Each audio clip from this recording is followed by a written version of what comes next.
హింస మరియు స్వార్థం కారణంగా మనం మన పిల్లలను ప్రేమించడంలో కూడా విఫలమవుతాము. మన పిల్లలను ప్రేమించడంలో విఫలమవ్వడానికి మూడవ సాధారణ కారణం హింస లేదా వ్యతిరేకత. వ్యతిరేకతకు ఏ విధంగా ప్రతిస్పందించాలో లేఖనం చెబుతుంది. నీ పొరుగువాని ప్రేమించి నీ శత్రువును ద్వేషించుమని చెప్పబడిన మాట మీరు విన్నారు గదా.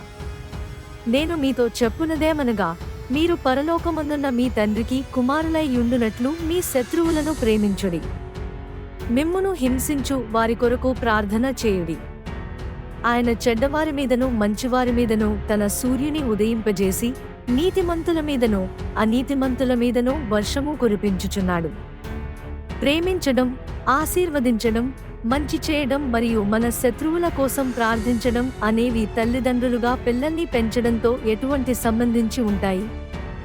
మీరు గమనిస్తే ఈ వచన భాగంలో నిర్దేశించబడిన సూత్రాలు మన పిల్లల పట్ల మనకున్న మనస్తత్వానికి సంబంధించిన ప్రతి దానిని కలిగి ఉన్నాయి. కొన్నిసార్లు మన పిల్లలే మనకు శత్రువులుగా కనిపిస్తారు. వారు ఉద్దేశపూర్వకంగా మనలను చికాకు పెట్టడానికి వారి మార్గం నుండి బయలుదేరినట్లు మనకు అనిపిస్తుంది. అయితే వారు అలా చేసినప్పటికీ వారికి ఏ విధంగా స్పందించాలో దేవుడు మనకు చెబుతున్నాడు. పిల్లలు మనపై ప్రతికూల ప్రభావాన్ని చూపగలరని సామెతలు అంగీకరిస్తాయి. కాబట్టి మన పిల్లలను పెంచేటప్పుడు కొన్నిసార్లు వ్యతిరేకతను ఆశించాలి. ఇది హింసలా అనిపిస్తుంది. బుద్ధిహీనుడగు కుమారుడు తన తండ్రికి దుఃఖము తెచ్చును, తన్ను కనినదానికి అట్టివాడు బాధ కలుగజేయును. బుద్ధిహీనుని కనినవానికి వ్యసనము కలుగును, తెలివిలేనివాని తండ్రికి సంతోషము లేదు. బాలుని హృదయములో మూఢత్వము స్వాభావికముగా పుట్టును, శిక్షాదండము దానిని వానిలో నుండి తోలివేయును. మన పిల్లలు మనల్ని సవాలు చేసినప్పుడు, మన దిద్దుబాటు మరియు తర్ఫీదుకు ప్రతిస్పందించడానికి నిరాకరించినప్పుడు, మన అధికారానికి వ్యతిరేకంగా తిరుగుబాటు చేసినప్పుడు లేదా మన ప్రేమను ప్రతిఘటించినప్పుడు ఈ హింసకు అనుభూతి కలుగుతుంది. వారు తరచుగా శత్రువులుగా వ్యవహరిస్తారు మరియు మనల్ని వారి శత్రువులుగా చూస్తారు. సహజంగానే చాలామంది తల్లిదండ్రులు దీనిని వ్యక్తిగతంగా తీసుకుంటారు మరియు నిరుత్సాహపడవచ్చు లేదా వారి హృదయాలను కఠినపరచుకుంటారు. ప్రేమలో ప్రతిస్పందించడానికి బదులుగా తల్లిదండ్రులు ప్రతిచర్య చూపుతారు మరియు ప్రతికూల భావాలు మరియు వైఖరులలో ప్రేమ నశించిపోతుంది. కార్యాచరణ ప్రణాళిక 1 మత్తయి సువార్త 5వ అధ్యాయం 43 నుండి 45వ వచనంలోని సూత్రాలను అనుసరించడం ద్వారా ఈ పాపపు ప్రతిచర్యలను అధిగమించడానికి దేవుడు మనకు ఒక మార్గాన్ని ఇస్తాడు. ఈ హెచ్చరికలలోని ప్రతి ఒక్కటి చేయవలసిన ఆజ్ఞ మరియు వాటిని కొనసాగించవలసి ఉంది. శత్రువులు మీ చుట్టూ ఉండకూడదనుకునే వ్యక్తులు, ఇది అప్పుడప్పుడు మన పిల్లలకు అన్వయిస్తుంది. మీ పిల్లలకు అన్వయించే విధంగా 44వ వచనం నుండి ప్రతి ఒక్కటి చేయడానికి మీ వ్యక్తిగత తీర్మానాన్ని వ్రాయండి. మీ శత్రువులను ప్రేమించండి. ఇక్కడ ప్రేమ అగాపే, గ్రీకు మరియు ముందుగా వివరించిన విధంగా ఈ రకమైన ప్రేమ ప్రధానంగా భావోద్వేగాలకు బదులుగా చిత్తముకు చెందినదిగా ఉంది. శత్రువును ప్రేమిస్తున్నట్లు ఎవరూ నిజంగా భావించరు. ఇది సహజమైన అనురాగం లాంటిది కాదు, ఎందుకంటే మిమ్మల్ని ద్వేషించేవారు మరియు మీకు హాని చేసేవారిని ప్రేమించడం సహజం కాదు. ఇది సహజాతీతమైన కృప మరియు దైవిక జీవితాన్ని కలిగి ఉన్నవారి ద్వారా మాత్రమే వ్యక్తపరచబడుతుంది.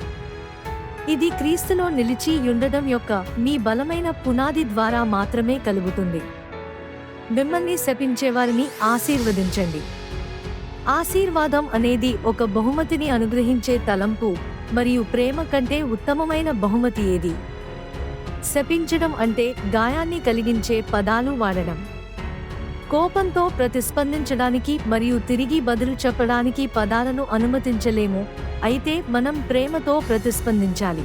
నిన్ను ద్వేషించే వారికి మేలు చేయి. మీ పిల్లలు మిమ్మల్ని ద్వేషిస్తున్నారని లేదా మీరు క్రమశిక్షణ ఇచ్చినప్పుడు వారు చేయాలనుకున్న పనికి కాదు అని చెప్పినప్పుడు ధిక్కరించే ముఖాన్ని ప్రదర్శించే సందర్భాలు ఉండవచ్చు. అయితే మీరు వారిని కొట్టకూడదు లేదా తిట్టకూడదు. వారి కొరకు ఆ సమయంలో మంచిని చేయడానికి ఒక మార్గం కోసం చూడండి మరియు అవసరమైతే ప్రార్థించండి. ప్రేమలో ప్రతిస్పందించడానికి కొంచెం సమయం పట్టవచ్చు, అయితే ఇది మీకు స్వీయ నియంత్రణ కలిగి ఉండడానికి మరియు మీరు దేవుణ్ణి మహిమపరచడానికి సమర్పించుకుని ఉన్నారని చూపిస్తుంది. మిమ్మల్ని ద్వేషపూరితంగా ఉపయోగించుకునేవారు మరియు మిమ్మును హింసించే వారి కోసం ప్రార్థించండి. ద్వేషపూరితం అనే భావనలో దుర్వినియోగం చేయడం ఉంది. అవమానించడం లేదా తప్పుడు ఆరోపణలు చేయడం వంటి భావాన్ని ఇది కలిగి ఉంటుంది. మన పిల్లలలో ఈ చీకటి కోణం బయటికి రావడం చూడడానికి తల్లిదండ్రులకు ఎక్కువ సమయం పట్టదు. ప్రార్థించమని యేసు ఆజ్ఞ ఇచ్చాడు, ఎందుకంటే ఇది మనం చేసే చివరి పని ఇదే. ప్రార్థన చేయడానికి 3 కారణాలు. ప్రార్థన అంటే మీలో మరియు మీ పిల్లలలో మార్పు తీసుకురావాలని మీరు దేవుణ్ణి అడుగుతున్నారు. ఆయన వారి కళ్ళు తెరిచి విధేయతతో ఉండటానికి వారిని శక్తితో నింపుతాడు. ప్రార్థన అంటే మీరు దేవునిపై ఆధారపడి ఉన్నారు మరియు మీ సొంత బలం మరియు జ్ఞానం కాదు. అయితే మీరు మీ పరిస్థితిలో ఆయన జ్ఞానం కోసం అడుగుతున్నారు మరియు దేవుని సహాయం కోరుతున్నారు. ప్రార్థన మీ హృదయాన్ని మారుస్తుంది. అగాపే ప్రేమకు మీ వైఖరిని మార్చడానికి ఉత్తమ మార్గం ప్రార్థనలో ప్రభువు ముందు మీ బిడ్డను తీసుకురావడం మరియు వారి కోసం ప్రార్థన చేయడం మరియు అది ఎన్నటికీ కొనసాగించడం అనేది ఒక ఆజ్ఞ. కాబట్టి దేవుడు నెమ్మదిగా మీ హృదయాన్ని మృదువుగా చేస్తాడు, కాబట్టి మీరు ఆయనలాగే వారిని ప్రేమించడం ప్రారంభిస్తారు. ప్రార్థన చేయడానికి కొంత సమయం కేటాయించండి. ప్రియమైన ప్రభువా, నీవు నాకు ఇచ్చిన పిల్లల కోసం నేను చాలా కృతజ్ఞతలు తెలియజేయుచున్నాను. నీవు వారిని సృష్టించావని నాకు తెలుసు మరియు వారు నీ నుండి మాకు బహుమతులు. నాకు ఇష్టం లేకపోయినా మీరు ఏ విధంగా ప్రేమించాలో తెలుసుకోవడంలో నాకు సహాయం చేయమని నేను మిమ్మల్ని అడుగుతున్నాను. ప్రభు, నా పిల్లలు తెచ్చే ప్రతి వ్యతిరేకతకు 1 కొరింథీయులలో 13వ అధ్యాయంలో ఉన్న ప్రేమలో నేను ప్రతిస్పందించడానికి నాకు నీ శక్తి మరియు నీ జ్ఞానం అవసరం. వారిని ఏ విధంగా ఆశీర్వదించాలో మరియు వారికి ఏ విధంగా మేలు చేయాలో తెలుసుకోవడానికి నాకు సహాయం చేయండి. నా హృదయాన్ని మార్చు. మరియు ప్రభు, నా పిల్లల కోసం ప్రతిరోజు మరియు కొన్ని నిమిషాలు ప్రార్థించే హృదయాన్ని నాకు ఇవ్వండి. నీవు నా పిల్లలను అంతరంగంలో నుండి మార్చాలని నేను ప్రార్థిస్తున్నాను. వారు నీ వాక్యానికి విధేయులుగా ఉండాలనుకునే హృదయాన్ని కలిగి ఉంటారు మరియు వారికి బైబిలు ప్రకారం నేను హెచ్చరించినప్పుడు వారు నిన్ను ఆలింగనం చేసుకుంటారు. యేసు నామంలో నేను ప్రార్థిస్తున్నాను. ఆమెన్. తల్లిదండ్రులుగా మరియు పరిచారకునిగా మన పిల్లలకు మనం ప్రతిస్పందించాలని దేవుడు కోరుకునే మార్గం ఇదే. నిన్ను ద్వేషించే వారికి మేలు చేయి అని దేవుని వాక్యం మనలను హెచ్చరిస్తున్నది. మీ పిల్లలు మిమ్మల్ని ద్వేషిస్తున్నారని లేదా మీరు క్రమశిక్షణ ఇచ్చినప్పుడు వారు చేయాలనుకున్న పనికి కాదు అని చెప్పినప్పుడు ధిక్కరించే ముఖాన్ని ప్రదర్శించే సందర్భాలు ఉండవచ్చు. అయితే మీరు వారిని కొట్టకూడదు లేదా కొట్టకూడదు. మంచిని చేయడానికి ఒక మార్గం కోసం చూడండి మరియు ప్రార్థించండి. ప్రేమలో ప్రతిస్పందించడానికి కొంచెం సమయం పట్టవచ్చు, అయితే ఇది మీకు స్వీయ నియంత్రణ కలిగి ఉండడానికి మరియు మీరు దేవుణ్ణి మహిమపరచడానికి సమర్పించుకుని ఉన్నారని చూపిస్తుంది.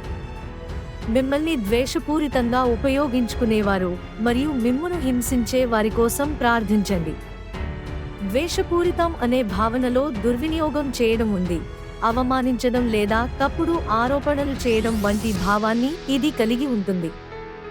మన పిల్లలలో ఈ చీకటి కోణం బయటికి రావడం చూడడానికి తల్లిదండ్రులకు ఎక్కువ సమయం పట్టదు.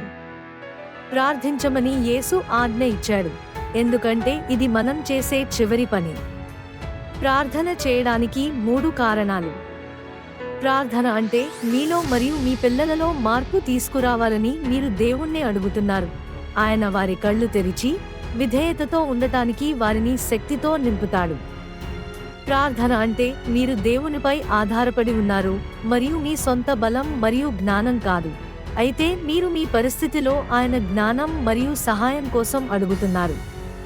ప్రార్థన మీ హృదయాన్ని మారుస్తుంది. అగాపే ప్రేమకు మీ వైఖరిని మార్చడానికి ఉత్తమ మార్గం ప్రార్థనలో ప్రభువు ముందుకు మీ వ్యతిరేకి అయిన బిడ్డను తీసుకురావడం మరియు వారి కోసం ఎల్లప్పుడూ ప్రార్థన చేయడం మరియు ప్రార్థించడం కొనసాగించడం అనేది ఒక ఆజ్ఞ. కాబట్టి దేవుడు నెమ్మదిగా మీ హృదయాన్ని మృదువుగా చేస్తాడు, కాబట్టి మీరు ఆయనలాగే ఆగాపే ప్రేమతో వారిని ప్రేమించడం ప్రారంభిస్తారు. మీ అనుదిన జీవితంలో తప్పక ప్రార్థన చేయడానికి కొంత సమయం కేటాయించండి. ఇలా ప్రార్థన చేయండి. ప్రియమైన ప్రభువా, నీవు నాకు ఇచ్చిన పిల్లల కోసం నేను చాలా కృతజ్ఞతలు తెలియజేయుచున్నాను. నీవు వారిని సృష్టించావని నాకు తెలుసు, మరియు వారు నీ నుండి మాకు విలువైన బహుమతులు. నాకు ఇష్టం లేకపోయినా మీరు ఏ విధంగా ప్రేమించాలో తెలుసుకోవడంలో నాకు సహాయం చేయమని నేను మిమ్మల్ని అడుగుతున్నాను. ప్రభూ, నా పిల్లలు తెచ్చే ప్రతి వ్యతిరేకతకు 1 కొరింథీయులలో 13వ అధ్యాయం నందు ఉన్న ప్రేమలో నేను ప్రతిస్పందించడానికి నాకు నీ శక్తి మరియు నీ జ్ఞానం అవసరం. వారిని ఏ విధంగా ఆశీర్వదించాలో మరియు వారికి ఏ విధంగా మేలు చేయాలో తెలుసుకోవడానికి నాకు సహాయం చేయండి. నా హృదయాన్ని మార్చు. మరియు ప్రభూ, నా పిల్లల కోసం ప్రతిరోజు మరియు అనునిత్యం కూడా ప్రార్థించే హృదయాన్ని మాకు ఇవ్వండి. నీవు మా పిల్లలను అంతరంగంలో నుండి మార్చాలని నేను ప్రార్థిస్తున్నాను. వారు నీ వాక్యానికి విధేయులుగా ఉండాలనుకునే హృదయాన్ని కలిగి ఉంటారు. మేము వారిని నీ వాక్య ప్రకారం హెచ్చరించినప్పుడు వారు నిన్ను ప్రేమించినట్లు చేయుము. యేసు నామంలో ప్రార్థిస్తున్నాము. ఆమెన్. తల్లిదండ్రులుగా మరియు పరిచారకులుగా మన పిల్లలకు మనం ప్రతిస్పందించాలని దేవుడు కోరుకునే మార్గం ఇదే. మీ తప్పిదమునకై దెబ్బలు తినినప్పుడు మీరు సహించిన ఎడల మీకేమి ఘనమో? మేలు చేసి బాధపడునప్పుడు మీరు సహించిన ఎడల అది దేవునికి హితమగును. ఇందుకు మీరు పిలువబడితిరి. క్రీస్తు కూడా మీ కొరకు బాధపడి మీరు తన అడుగుజాడలయందు నడుచుకున్నట్లు మీకు మాదిరి ఉంచిపోయెను. దేవుడు మనకు అదే కార్యాన్ని జరిగిస్తాడు. దేవుడు మన జీవితంలో మనలను వేడి చేసే పరిస్థితులను తీసుకుని వస్తాడు, మరియు ఉపరితలం మీదకు ఏమి వస్తుందో ఊహించలేము. దేవుడు మనలను మారుస్తున్నాడని జ్ఞాపకం ఉంచుకోవడంలో మనం విఫలమైతే మన పాపపు చర్యల విషయంలో మన పిల్లలను నిందిస్తాము. మనం ఈ సత్యాన్ని అర్థం చేసుకొని దానిని హత్తుకోవాలని మరియు ఆ సమస్యను సరిగ్గా ఎదుర్కోవాలని దేవుడు కోరుకుంటున్నాడు. దేవుడు మీ హృదయంతో వ్యవహరించాలని కోరుకుంటున్నాడు, ఎందుకంటే హృదయము అన్నిటికంటే మోసకరమైనది, ఘోరమైనది. యెహోవా అను నేను హృదయమును పరిశోధించువాడను, అంతరింద్రియములను పరీక్షించువాడను అని తెలుపుచున్నాడు. దేవుడు మనలను అంతరంగంలో నుండి మార్చాలని కోరుకుంటున్నాడు, తద్వారా మనం దానిని బాహ్యంగా అన్వయించవచ్చు. మనల్ని తల్లిదండ్రులుగా ఎన్నుకున్నప్పుడు మనం చేసే ప్రతి తప్పు దేవునికి తెలుసు. తల్లిదండ్రులుగా మనం విఫలమైన ప్రతిసారి మనం పూర్తి బాధ్యత వహించడం అత్యవసరం. మనం ప్రభువు దగ్గరకు వెళ్ళి, దేవా, నన్ను క్షమించండి, నేను తప్పు చేశాను అని చెప్పండి. హనీ, నువ్వు చేసింది తప్పు, అయితే నేను స్పందించిన విధానం కూడా తప్పు, దయచేసి నన్ను క్షమించు. మనం ఇప్పటికీ వారిని క్రమశిక్షణలో ఉంచుతాము, అయితే యేసును తప్పుగా సూచించినందుకు మనం బాధ్యత తీసుకుంటాము. ప్రేమలో నడవడం అంటే అదే. ఆ విధంగా ఆ పాపపు చుక్క తుడిచివేయబడుతుంది మరియు మనం రూపాంతరం చెందాము. మనం ఆ 2 పనులు చేయకపోయినట్లు అయితే అది మళ్ళీ మనలోకి అనేక పాపపు చుక్కలను కదిలించినట్లే అవుతుంది. నేను ఎంత చెడ్డవాడిని, స్వార్థపరుడను అని వెల్లడించడానికి దేవుడు నా కుమారుడు నికోలస్ను నా యొద్దకు పంపాడు. నేను నిక్ని చూడగలిగినప్పుడు, అతడు తప్పిదం చేసినప్పుడు లేదా నా అధికారాన్ని సవాలు చేసినప్పుడు మరియు ఎటువంటి భావోద్వేగం లేకుండా ప్రశాంతంగా తక్కువ ఎంపిక అని చెప్పడం నాకు గొప్ప అద్భుతం. అరవడం లేదు, అతని సిగ్గుపరచాలని కోరుకోవడం లేదు. దేవునికి స్తోత్రం. నా వైఫల్యాలకు నేను బాధ్యత వహించడం ప్రారంభించిన తరువాత నాలో దేవుని పరివర్తనను నేను చూశాను. నికోలస్ మీద నా స్వార్థపూరిత అవాస్తవ అంచనాలను ఉంచకూడదని నేను నేర్చుకోవలసి వచ్చింది. నా పాపాన్ని బహిర్గతం చేయడానికి దేవుడు అతనిని ఏ విధంగా ఉపయోగిస్తున్నాడో అంగీకరించాలి. క్షమాపణ అడగడం ద్వారా నాపై దేవుని క్రమశిక్షణకు లోబడి ఉండగలను.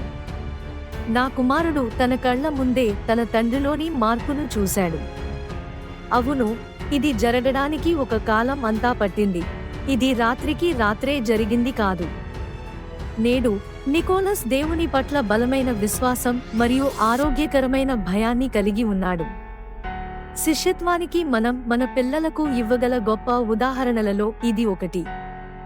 దేవుడు మనలను శుద్ధి చేస్తున్నాడు. ఆయన మనలను వేడి చేస్తున్నాడు మరియు మన అసహ్యమైన, స్వార్థపూరిత పరిస్థితులను బహిర్గతం చేస్తున్నాడు.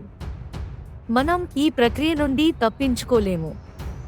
మనం దానిని స్వీకరించాలి మరియు మనలో పరివర్తన సంభవించడానికి బాధ్యత వహించాలి. మీ పిల్లలతో కొన్ని ఘర్షణ పూరిత క్షణాలు మరియు వారు మీ గురించి వెల్లడించే వాటిని వివరించండి. అప్పుడు ప్రార్థనలో వారిని ప్రభువు దగ్గరకు తీసుకుని వెళ్ళండి. మీ పిల్లలను ఏ విధంగా సరిగ్గా ప్రేమించాలో నేర్చుకునేటప్పుడు మీరు అభివృద్ధి కోసం కొన్ని సత్యాలను కనుగొన్నట్లయితే మీ మొదటి అడుగు దానిని ప్రభువు వద్ద ఒప్పుకోవడం. నాకు సహాయం కావాలి, నేను విఫలమయ్యాను, నేను మార్పు చెందవలసి ఉంది, దేవా నన్ను క్షమించండి అని దేవుని యొద్దకు రండి. అప్పుడు మీ పిల్లలను ప్రేమించే విషయంలో మార్పు కోసం మీ తీర్మానం వ్రాయండి. మిమ్మల్ని క్షమించమని మీ పిల్లలను అడగడానికి కొంత సమయం కోసం ప్రార్థించండి. తల్లిదండ్రులుగా పిల్లలను పెంచడంలో విజయవంతంగా ఉండడానికి మనం ఎల్లప్పుడూ మన పిల్లలను ప్రేమించడం చాలా అత్యవసరం. దీనికి మించి మరొక దానికి ప్రాధాన్యతనివ్వడానికి మనం అనుమతించకూడదు. మనం ఏ రంగాలను మెరుగుపరచబడాలో స్పష్టంగా చూడడానికి మనం కొంత స్వీయ పరిశీలన చేసుకోవాలి. తల్లిదండ్రులుగా ఎల్లప్పుడూ మీ పిల్లలకు మీరు పరిచారకులు అని మరువవద్దు.